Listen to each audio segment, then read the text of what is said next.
Hi everybody, Anime Charmed here, and I'm going to be starting a new type of video series, my vlog, cosplay discussion. And in these vlogs, I'm going to show you everything that goes into the process of making all of my cosplay. And I recently just started this because a lot of people ask about how I do some certain things here and there, and it makes me happy because you guys think I do things right. Anyways, so the first and most popular cosplay of mine that has been widely talked about and wanting to understand is my RWBY Rose cosplay, mainly for Crescent Rose, sitting back here on the bed. So, I will get to that first because it's the most talked about thing concerning cosplay, and then I'll get to the rest of the costume. So, I'm going to start with the handle part of it, okay? So, the handle is a curtain rod. This right here is one rod, and then it extends to that amount, like so, okay? Now, there's a little, I might be able to see it, there's a little piece of tape right here that will keep it from just falling out, so it'll stay in there. It won't just drop out. So, there's that. Okay, and now this part right here is made out of cardboard, craft foam. Most of the red is cardboard, as you can kind of see. I went over the cardboard with hot glue so you can't see the little weaves inside of the cardboard. And then the black is craft foam. This right here is craft foam, just put on there. I understand there's a design here, but I was running low on time and I really didn't have time to do that, so I know that there's a design missing here, but it doesn't come out or anything like that. This is just a simplified version of it. It doesn't have all the details, but I'll explain why I did all of that in a little bit. And this is the scope, more craft foam, and more craft foam. Craft foam, cosplay's best friend, yay! So that's pretty much it for the handle, staff, blade thing. Now we're going to be getting into the complicated part, which is the blade. Okay, this is the gun form because I made it fold up, and that's the reason why I left some details out, is for the sake of it folding up and looking more like a gun and less like a scythe folded in. So there's a white piece here that I didn't add, and there's also a black piece that's supposed to be right here, and so on and so. Okay. I put that little craft foam nozzle thing, so it kind of looks like a gun, but, you know. So this is the inside, mainly dowel pieces holding most of it together. And, again, this is all made out of cardboard. Okay, so I'm going to open it up, if I can, because sometimes it gets caught. Like, the cardboard edges get caught on each other. Oh, okay, there we go. Okay. Alright, now. Okay, so. It's kinda broken because I haven't really touched it since con, but I tried to fix it before this video, but I guess the glue didn't hold out. But anyways, okay. It's pretty easy to create the folding part of it. This piece has a wooden dowel rod going through it, but it's not fixated on it. Instead, the dowel rod is fixated on the outside two pieces so that it allows this piece to rotate inside of it. And what keeps this piece sticking out is that I have little magnets glued inside to hold the places. I don't know if you can see they're right here. So that's basically it for that piece, and it's essentially the same for this piece. And to keep this piece from closing in so this piece won't fold in, I have to have a spacer to keep the pieces from moving since they're not fixated on the wooden dowel because, again, the dowel goes through this piece and fixated on the bigger piece. So you see this little red, it's actually a wine bottle cork, as a spacer. Allows it to pull in. Again, there's magnets right here to keep it folded out when it is, but one of the magnets, I have two magnets, one on this side and one on this side, because it's so heavy. But the magnet on one side kind of gave out because it wasn't glued on, so it's just attaching to the other magnet. So be careful of that, use some strong glue, and I recommend getting bigger magnets so there's more surface area for the glue to touch instead of having really small ones that just rip off. So I'll talk about the magnets in a little bit. This fixated, I used to have it be able to fold in and fold out, but there wasn't enough room for it to fully rotate all the way back and then push back in. So I just fixated it on the dowel pieces. Now if you'll notice, this side is wider than this side, and there's a specific reason for that. It's because this piece is a lot thicker than pieces down here.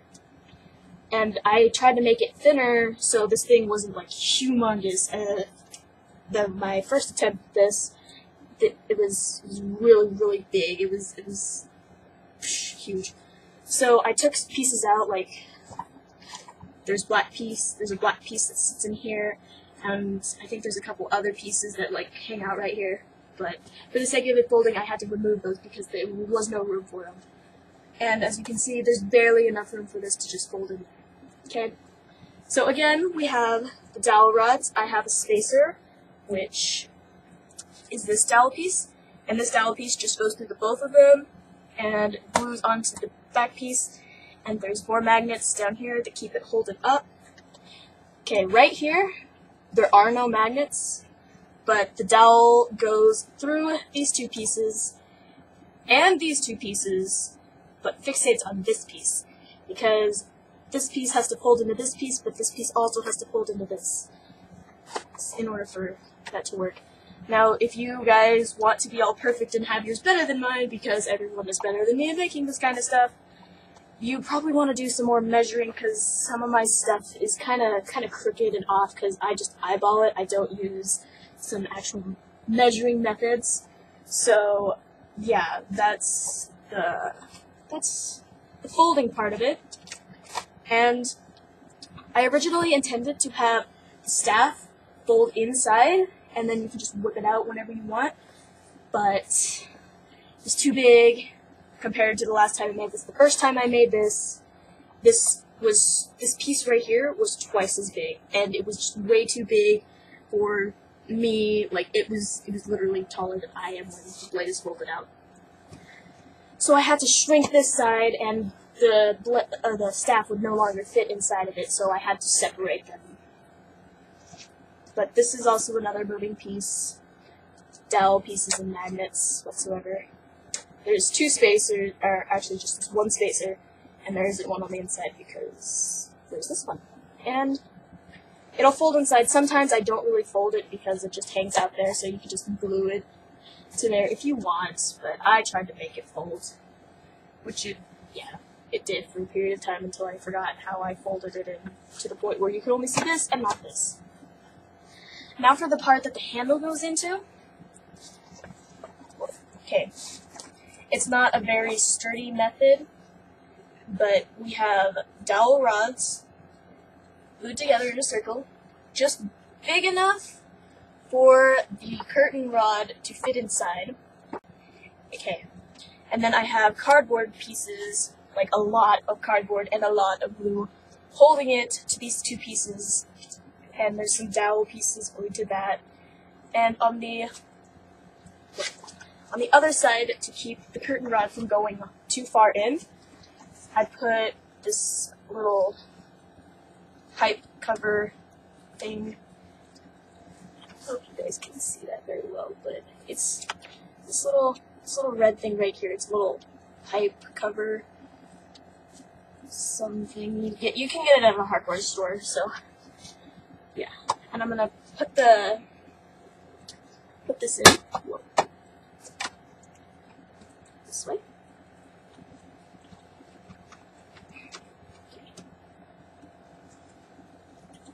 So there's that, and then you can just fold the blades out, but since mine's broken right now, because the magnets kind of gave out, I'm not going to be able to show you the entire thing. Just back up a little bit, and we have a Crescent Rose. Now, it's not very stable, so I can't really do awesome tricks with it. I could like spin it around my head.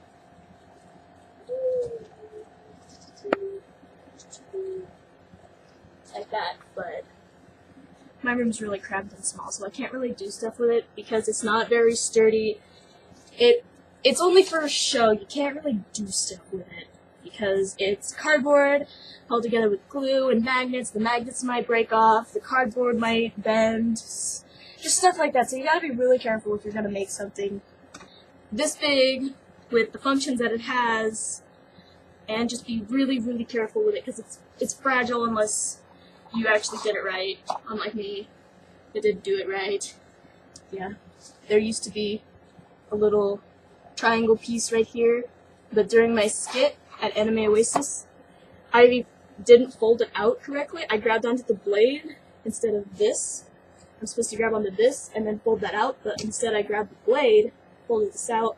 This wasn't in all the way, so it dropped to the floor, and then the little triangle piece just folded under and almost broke entirely off, which is why you don't make things out of cardboard and craft foam. It's not sturdy at all.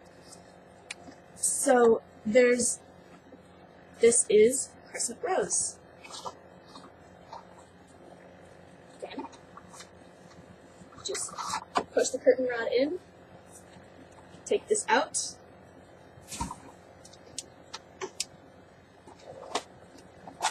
there we go, fold it in, and we have gum. Now, you might wonder how this stays in here. I made it a tight, snug fit, and you can add tape to the outside of it to keep it from sliding out.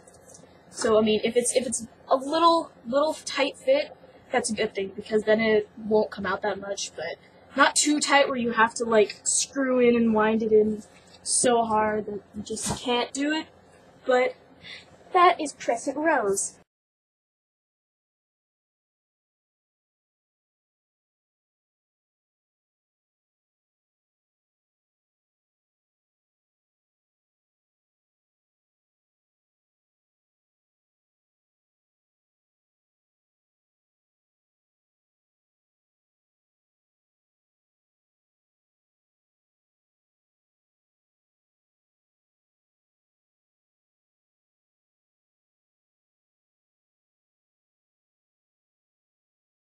Now, to the next part of the cosplay, I will be showing you, I'm going to work from my feet up, so I will be showing you my boots.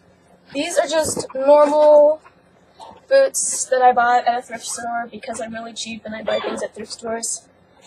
The heel, like, you might notice RWBY, the length is a little bit higher. Her boots are about this much taller than mine are, but I don't usually go off the character, I usually go off the cosplayer that I like.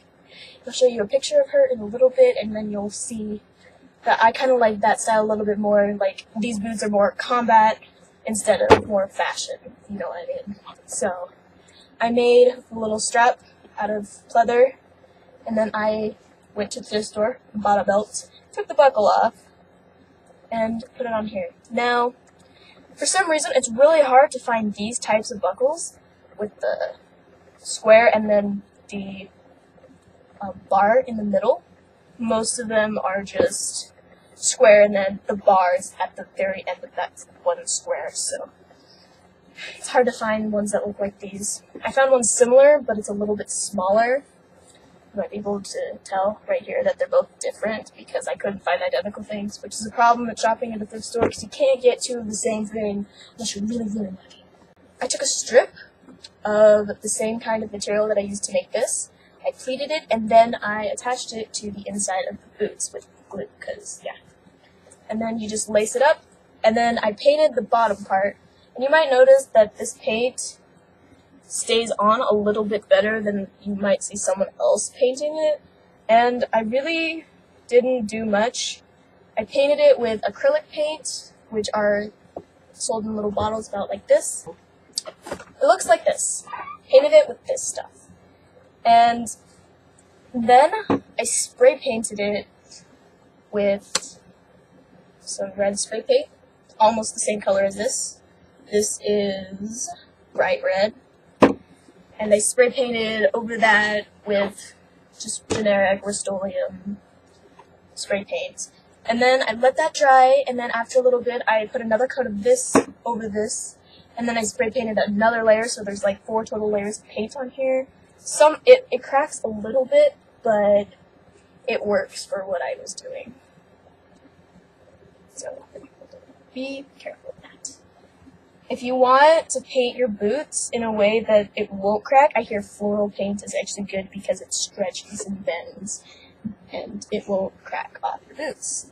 So the next piece is the tights, but we all know that you can just go to a store and get some tights like that. I didn't make anything or whatever. And then we have my little petticoat.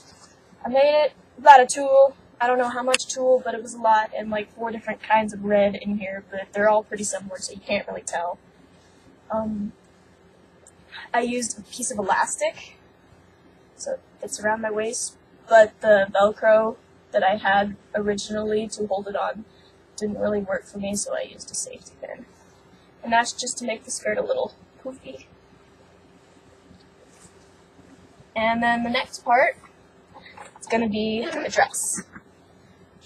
I'm not wearing the tights right now, so okay, this is the dress.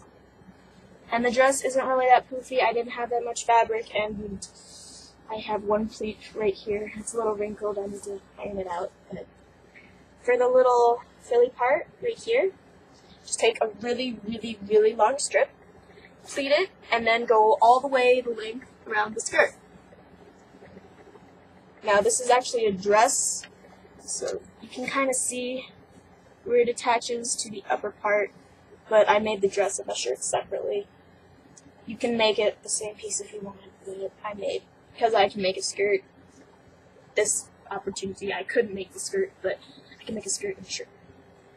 And it's the same deal with the sleeves and the collar up here.